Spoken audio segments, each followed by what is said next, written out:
বন্ধুরা, স্বপ্নগুলো পূরণ করতে হলে অথবা বাস্তবে সাফল্য অর্জন করতে হলে নিষ্ঠা, একগ্রতা আর কঠোর পরিশ্রমের কোনো বিকল্প নেই। কারণ মহাভারতে কুন্তিপুত্র অর্জুনের পথপ্রদর্শক ছিলেন ভগবান শ্রীকৃষ্ণ। অপরদিকে ধৃতরাষ্ট্রপুত্র দুর্যোধনের পরম মিত্র ছিলেন মহারথী কর্ণ। একজন বিভ্রান্তিকর পথ থেকে অথবা একজন সুচেতক হতে পথপ্রদর্শক হিসাবে সমস্ত বাধা ও উপক্রম করেও তার সাথ ছাড়েনি। অপরদিকে একজন সুচেতক, দানবীর ও সফল জ্ঞান গুণ থাকা সত্ত্বেও বন্ধুত্বের তাগিদে সমস্ত কিছুকে বিসর্জন দিলেও বন্ধুত্বকে ত্যাগ করেনি।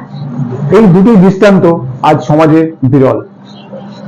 তাই বন্ধুরা, শেষ হয়ে যাওয়া বা একাকিত্ব অনুভব করার কিছু নেই, কারণ তোমাদের পাশে সর্বদা আছে পজিটিভ।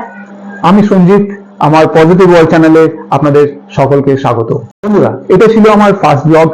তো তোমাদের কাছে আমার একটাই অনুরোধ, আমার থেকে এরকম নিত্য নতুন পজিটিভ এনকারেজমেন্ট ও মোটিভেশনাল ভিডিও পেতে আমার চ্যানেলটিকে প্রচুর শেয়ার, কমেন্ট, সাবস্ক্রাইব করে আমার সাথে থাকুন।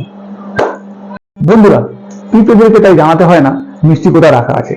So failure is not the ultimate word. তাই পারিপার্শ্বিক পরিবেশ, সমাজ, বন্ধু বান্ধব, আত্মীয় স্বজন কি বলবে, এই ভ্রম থেকে বেরোতে হলে আজই পজিটিভ চ্যানেলের সাথে যুক্ত হয়ে যান। যতই আপনার অর্থবল থাকুক আর আপনি যতই কেউ কেটা হন না কেন, আপনার নিরলস প্রচেষ্টা, নিরন্তর প্রচেষ্টা এবং ভগবানের আশীর্বাদ ছাড়া আপনি কিছুই নন। বন্ধুরা, আজ এই পর্যন্ত। তবে আবার দেখা হবে নতুন একটা ভিডিওর সাথে। ততক্ষণ stay positive, think positive and connected with positive world.